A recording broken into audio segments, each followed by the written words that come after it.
You see, it was in Vrindavan. One morning, Srila Prabhupada asked me to see if there is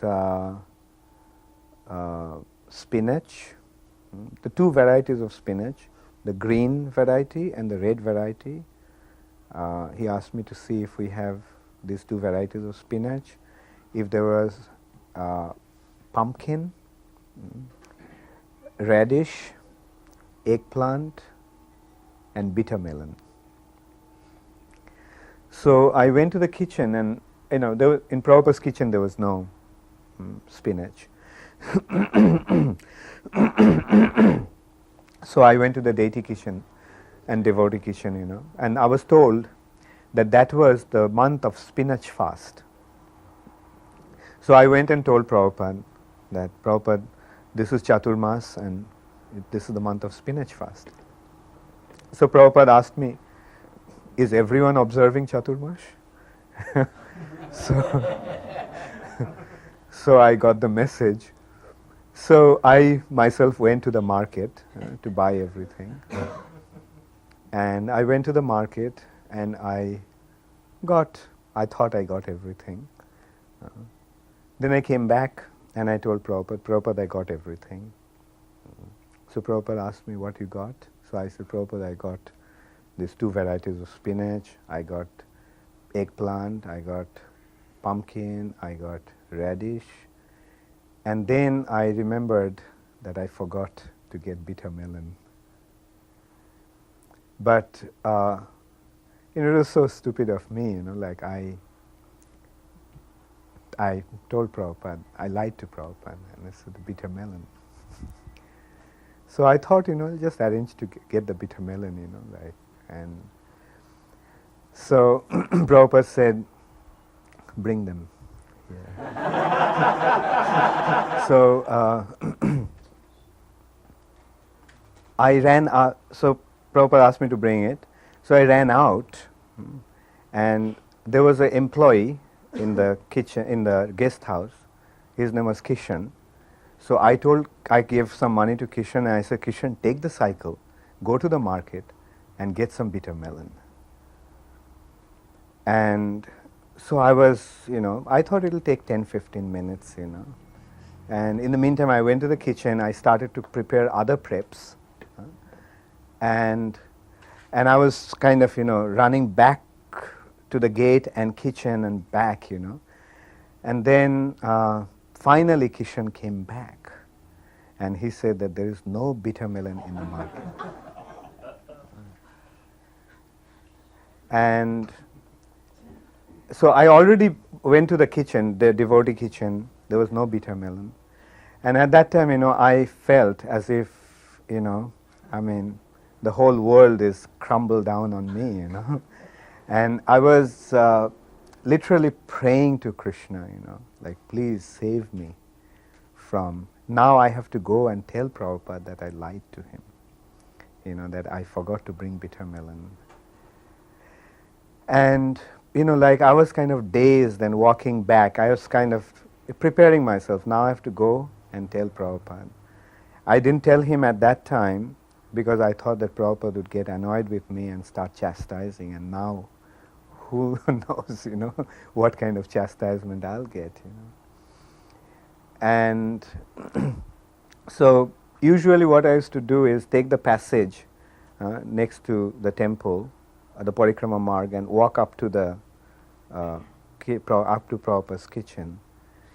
But I don't know, I was so dazed. I walked up to the Gurukul building, and then I started to, go that way through the Gurukul building. And there, I saw on the balcony, on that passage, to Gurukul, there is one green bitter melon.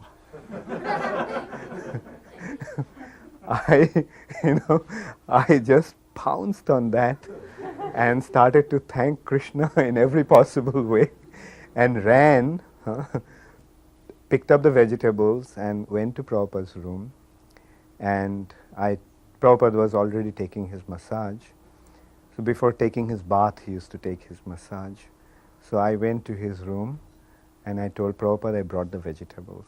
So Prabhupada told me how to cut the vegetables. And then finally I said, Prabhupada, and the bitter melon? And so Prabhupada looked at me and said, bitter melon. And just the way Srila Prabhupada said bitter melon, I was completely convinced beyond any doubt that Prabhupada knew what actually happened. Perhaps the main quality of Srila Prabhupada that strikes me is his compassion. And of course his compassion was manifest in the intense desire to make everyone Krishna conscious. And his compassion was manifest in everything he did. I remember one incident where Srila Prabhupada was giving a public program outdoors in Indore. And there were hundreds and hundreds of people in the street. It was arranged in the street. And the kirtan had just finished and the lecture was just about to begin. And I just had some silly question in my mind and I just wanted to ask Srila Prabhupada. So without thinking of anything, I just went right up to Srila Prabhupada in front of everyone, right in the middle of the program. And I said, Srila Prabhupada, you know the verse such and such, where does it come from?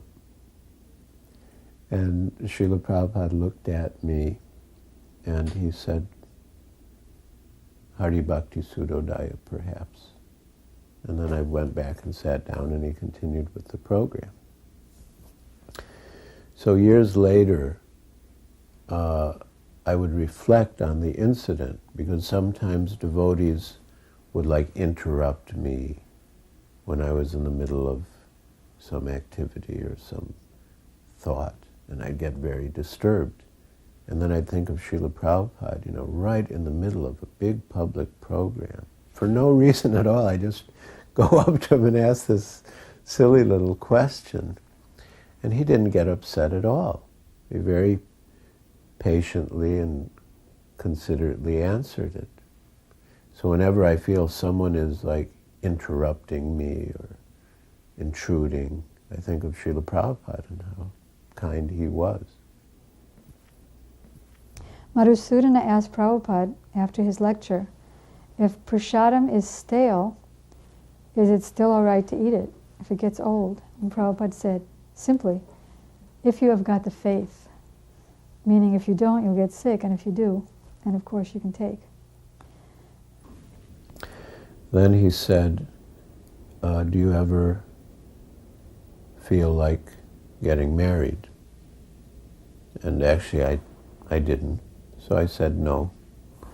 I said the only thing is that sometimes I see all the GBCs are married, so I think maybe I should marry. And he said, you will never be GBC. Then he said that the demands of the body, like sex or any other demand, are like itching. And if you try to scratch the itch will get worse. He said the best thing is to tolerate, and gradually the itching will subside. He said whatever it may be, hunger also, it will subside.